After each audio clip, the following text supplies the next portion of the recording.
పెళ్ళైనా పండగైనా వేడుక ఏదైనా పట్టుచీరల ప్రత్యేక వేదిక వారాహి సిల్క్స్.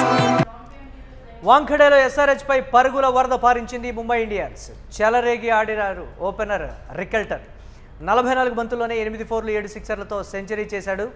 చివరి వరకు క్రీజ్లో నిలబడి భారీ స్కోర్ అందించాడు రికెల్టన్. 55 బంతుల్లోనే 123 పరుగులు చేశాడు రికెల్టన్. ఇక కీలక ఇన్నింగ్స్ ఆడారు విల్ జాక్స్, కెప్టెన్ పాండ్యా. నిర్ణీత 20 ఓవర్లలో 5 వికెట్లకు 243 పరుగులు చేసింది ముంబై. ముంబై బౌలర్ల దెబ్బకు భారీగా ఎస్ఆర్హెచ్ బౌలర్లు పరుగులు ఇచ్చుకున్నారు. సన్ రైజర్స్ హైదరాబాద్ టార్గెట్ 244 పరుగులు. చూడాలి ఛేదిస్తుందా లేదా అనేది. దీనికి సంబంధించి స్పోర్ట్స్ అనలిస్ట్ వెంకట్ మరిన్ని అప్డేట్స్ అందిస్తారు. వెంకట్, ఏ విధంగా చూడాలి? హోమ్ గ్రౌండ్ అడ్వాంటేజ్ తోటి చెలరేగిపోయారా, లేకపోతే పాయింట్ల పట్టికలో దిగువన ఉన్నాం కదా, అసలు మనం ఏంటో చూపించాలనేటువంటి యాంగిల్లో ఆడారా అనేది అయితే చివరి అంటే దాదాపు ఒక 4-5 మ్యాచ్ల్లో చేయనటువంటి పరుగులు కానీ ఇవ్వనటువంటి పర్ఫార్మెన్స్ ఈ మ్యాచ్లో హోమ్ గ్రౌండ్లో ఇచ్చినటువంటి సిచ్యువేషన్ ఉంది. ఎలా ఉండబోతుంది అంటారు? సన్ రైజర్స్ హైదరాబాద్ 244 పరుగులు కొడుతుందా, లేకపోతే చతికిల పడుతుందా? ఒక్క సూర్యకుమార్ యాదవ్ తప్ప ముంబై బ్యాటింగ్ ఆర్డర్ లో ప్రతి ఒక్కరు కూడా ఈరోజు పట్టుదలగా ఆడినటువంటి పరిస్థితి కనబడింది. నమందీర్ స్ట్రైక్ రేట్ కొంత తక్కువ ఉన్నా సరే అతను కూడా పరుగులు చేయాలనే తాపత్రయంలోనే కనిపించాడు. ఒక్క సూర్యకుమార్ యాదవ్ మాత్రమే ఆశించిన స్థాయిలో రాణించలేదు.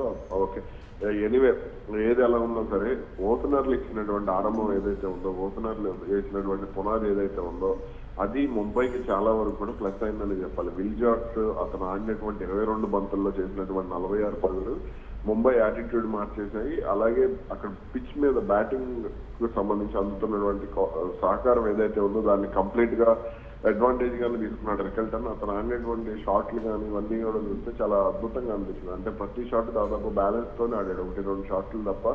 అంటే షార్ట్ సెలక్షన్ విషయంలో కూడా అంటే వాంకడే పిచ్ తనకు ముందు నుంచి అనుభవం ఉంది అనే విధంగానే అతను రాణించినటువంటి పరిస్థితి ఉంది. ఇక హార్దిక్ పాండ్యా కూడా చాలా రోజుల తర్వాత కెప్టెన్ ఇన్నింగ్స్ ఆడినటువంటి పరిస్థితి ఉంది. ఎనీవే అలాగే మనం ముంబైతో పాటుగా మనం మాట్లాడుకోవాల్సింది ఇషాన్ మలింగ బౌలింగ్. అతను హైదరాబాద్ కి ఇచ్చినటువంటి అంటే కొంత ఒకటే ఒక పాజిటివ్ ఎనర్జీ అతని బౌలింగ్. అది మిగిలిన వాళ్ళందరూ కూడా ఫెయిల్ అయినా సరే అతను కొంత 4 ఓవర్లు 29 పరుగులు మాత్రమే ఇచ్చాడు. 7 ఎకానమీతో బౌలింగ్ చేశాడు. అది చాలా వరకు కూడా అడ్వాంటేజ్ అయినటువంటి పరిస్థితి. ఇక ముంబైకి సంబంధించి కనుక చూస్తే అంటే ఈ పిచ్ కండిషన్ కానీ ముంబై బౌలింగ్ ఆప్షన్స్ కానీ చూస్తే ఓకే హైదరాబాద్ కి కొంత అడ్వాంటేజ్ కనపడుతున్నప్పటికీ కూడా కానీ మరి ఎందుకంటే Trent Boult Hardik Pandya first over వేయట్లేదు అనుకుంటా. ట్రెంట్ బౌల్ట్ జస్ప్రీత్ బుమ్రాని కొత్త మందితో బౌలింగ్ చేసేటువంటి ఛాన్స్ కనపడుతుంది. మరి దీన్ని అంటే ఆ పిచ్ సాధారణంగా మా వాంకడే అనగానే మనకి చిన్న చిన్న బౌండరీలు ఉంటాయి కాబట్టి మరి దాన్ని ఎలా వాళ్ళు ట్రావిస్ హెడ్ గానీ అభిషేక్ శర్మ గానీ ఎలా వినియోగించుకుంటారో చూడాలి. ఎస్, అంటే కాటేరమ్మ కొడుకులు చెలరేగి ఆడతారు అని అయితే ఫ్యాన్స్ ఎక్స్పెక్ట్ చేస్తూ ఉన్నారు. సోషల్ మీడియాలో కూడా విపరీతంగా మెసేజెస్ కానీ లేకపోతే చాటింగ్ కానీ జరుగుతున్నటువంటి సిచ్యువేషన్ ఏంటి? కాటేరమ్మ కొడుకులు ఈసారి చెలరేగి ఆడతారా, వాళ్లే ఈ టార్గెట్ని ఊదేస్తారు తలుచుకుంటే అనే మాట కూడా చెప్తున్నారు ఫ్యాన్స్. చూడొచ్చంటారు అలాగే? ఐపీఎల్లో ఏ అద్భుతంగా జరగచ్చు. అంటే ఐపీఎల్ అంటేనే అద్భుతాలకు వేదిక కాబట్టి ఖచ్చితంగా ఏదైనా సరే అద్భుతం జరగవచ్చు. కానీ ఆ పిచ్ మీద స్లో బాల్స్ వేయచ్చు. స్లో బాల్స్ కొంత అడ్వాంటేజ్ అయ్యేటువంటి ఛాన్స్ ఉంటుంది. మరి దాన్ని ఎలా అడ్వాంటేజ్ తీసుకుంటారో చూడాలి. కానీ ఈ రోజు అయితే అభిషేక్ శర్మ కానీ ట్రావిస్ హెడ్ కానీ వీళ్ళిద్దరిలో ఒకరైతే మంచి ఇన్నింగ్స్ ఆడేటువంటి ఛాన్స్ అయితే కనపడుతోంది. అలాగే హైదరాబాద్ మిడిల్ ఆర్డర్ కూడా బలంగానే కనపడుతుంది. అటు ప్యాట్ కమిన్స్ రావడం కూడా వాళ్ళకి కొంత లోయర్ మిడిల్ ఆర్డర్ కి సంబంధించి కొంత అడ్వాంటేజే. మరి ఓపెనర్లు కనీసం పవర్ ప్లేలో ఒక 80 పరుగులు అనేది చేయగలిగితే అది తర్వాత ఇప్పుడు మనం చూసాం, మన 264 పరుగులు చేసినప్పుడు పంజాబ్ ఎలా పంజాబ్ పేరు ఎలా ఓపెనింగ్ సంబంధించి భారీ స్కోర్ ఇచ్చిందో పవర్ ప్లేలో. కాబట్టి ఈ రోజు కూడా అలా వీళ్ళు కనుక భారీ స్కోర్ కి సంబంధించి ఆ పవర్ ప్లేలో కనుక బలమైనటువంటి పునాది వేయగలిగితే మాత్రం అది చాలా అడ్వాంటేజ్ అవుతుంది. ఎస్, అంటే ముంబై బౌలర్లలో ఈరోజు కీలకంగా మారేది ఎవరు అనే మాట అంటే మీరు ఏం చెప్తారు? బూమ్రానే అనుకుంటున్నాను నేను ఈరోజు. ఎందుకంటే ఆ పిచ్ కండిషన్ చూస్తుంటే అది బూమ్రాకి. ఎందుకంటే ఇషాన్ మలింగ్ స్లో బాల్స్ చూసిన తర్వాత కొన్ని ఖచ్చితంగా అది బూమ్రాకి అనుకూలంగా ఉండేటువంటి ఛాన్స్ ఉంది. బూమ్రానే ప్రభావం చూపించేటువంటి ఛాన్స్ అయితే కనపడుతుంది. విన్నింగ్ ప్రిడిక్షన్ ఏ టీంకి ఇస్తారు మీరు? ముంబై అనుకుంటున్నాను ఈరోజు. ఖచ్చితంగా ముంబై గెలిచేటువంటి ఛాన్స్ అయితే కనపడుతుంది. మరి అంటే Hyderabad top order middle order మీద నాకు నమ్మకం లేదు, అందుకనే ముంబై అని అంటున్నాను. కాబట్టి మరి హార్దిక్ పాండ్యా ఓవర్ యాక్షన్ తగ్గించి కెప్టెన్సీ మీద ఫోకస్ పెడితే ముంబై గెలవచ్చు. ఎస్, అంటే ఇవాళ సన్ రైజర్స్ హైదరాబాద్లో కీలకంగా ఎంతో కొంత ఇన్నింగ్స్ ఆడేవాళ్ళు అని అంటే ఏం చెప్తారు మీరు?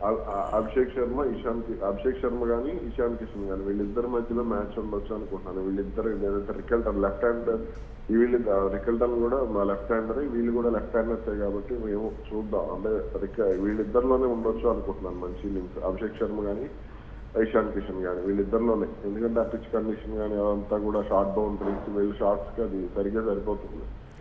అలాగే వాంకడేలో ఇషాన్ కిషన్ కి మంచి అనుభవం ఉంది. అతను చాలా కాలం పాటు ముంబైకి ఆడాడు కాబట్టి అది ఖచ్చితంగా మరి ఎలా ప్రూవ్ చేసుకుంటాడనేది చూడాలి. అయితే హెడ్ ఫెయిల్ అవడమే హైదరాబాద్ కి ప్రధానమైనది. మరి దాన్ని ఎలా అంటే ఓవర్కమ్ అవుతాడనేది చూడాలి. అంటే ఫామ్ లో తిరిగి అంటే ముంబై బౌలింగ్ లో వరుసగా విఫలమవుతూ వస్తుంది కదా, ఈ మ్యాచ్ లో ఆ విధంగా పట్టు నిలుపుకుంటుందా? ఒకవేళ పట్టు నిలుపుకుంటే ఎన్ని ఓవర్లలో మ్యాచ్ను చుట్టేయగలదు అంటే ఏం చెప్తారు మీరు? వీళ్ళు పవర్ ప్లేలో జస్ప్రీత్ బుమ్రా కానీ ట్రెంట్ బౌల్ట్ కానీ వీళ్ళిద్దరు కనుక పవర్ ప్లేలో చెరొక 2 ఓవర్లు వేసి కొంత మిడిల్ ఆర్డర్ కి సంబంధించి కనుక కొంత జాగ్రత్తగా వెళ్ళగలిగితే మాత్రం, అంటే ముంబై బౌలర్లకు సంబంధించి అంటే వాళ్ళకి బౌలింగ్ ఆప్షన్స్ ఎక్కువ ఉన్నాయి ముంబైకి. ఇప్పుడు హార్దిక్ పాండ్యాతో పాటుగా కొంత విల్ జాక్స్ కూడా బౌలింగ్ చేయగలుగుతాడు. విల్ జాక్స్ కి అలాగే గజన్ఫర్ ఉన్నాడు, అశ్విని కుమార్ ఉన్నాడు. అలాగే అవసరమైతే విల్ జాక్స్ తో మిడిల్ ఓవర్స్ లో 1-2 వేస్తే అతను పరుగులు కట్టడి చేయలేకపోయినప్పటికీ కూడా కీలకమైనటువంటి వికెట్లు తీయగలిగేటువంటి ఆ వేరియేషన్ ఉంటుంది విల్ జాక్స్ బౌలింగ్ లో. కాబట్టి విల్ జాక్స్ కనుక మిడిల్ ఓవర్స్ లో ప్రయోగిస్తే మాత్రం అది అడ్వాంటేజ్ అయ్యేటువంటి అవకాశం ఉండొచ్చు. Yes right, thanks for analysis Venkat. ఇక వాంఖడేలో ఎస్ఆర్హెచ్ పై పరుగుల వరద పారించింది ముంబై ఇండియన్స్. ఓపెనర్ రికల్టన్ చెలరేగి ఆడాడు. 44 బంతుల్లోనే 8 4లు 7 సిక్సర్లతో సెంచరీ చేశాడు. చివరి వరకు క్రీజులో నిలబడి భారీ స్కోర్ అందించాడు రికల్టన్. 55 బంతుల్లోనే 123 పరుగులు చేసినటువంటి పరిస్థితి. కీలక ఇన్నింగ్స్ ఆడారు విల్ జాక్స్, కెప్టెన్ పాండ్యా. అలాగే నిర్ణీత 20 ఓవర్లలో 5 వికెట్లకు 243 పరుగుల భారీ స్కోర్ చేసింది ముంబై. ఎస్ఆర్హెచ్ బౌలర్ల దెబ్బకు భారీగా పరుగులు సమర్పించుకుంది ఎస్ఆర్హెచ్.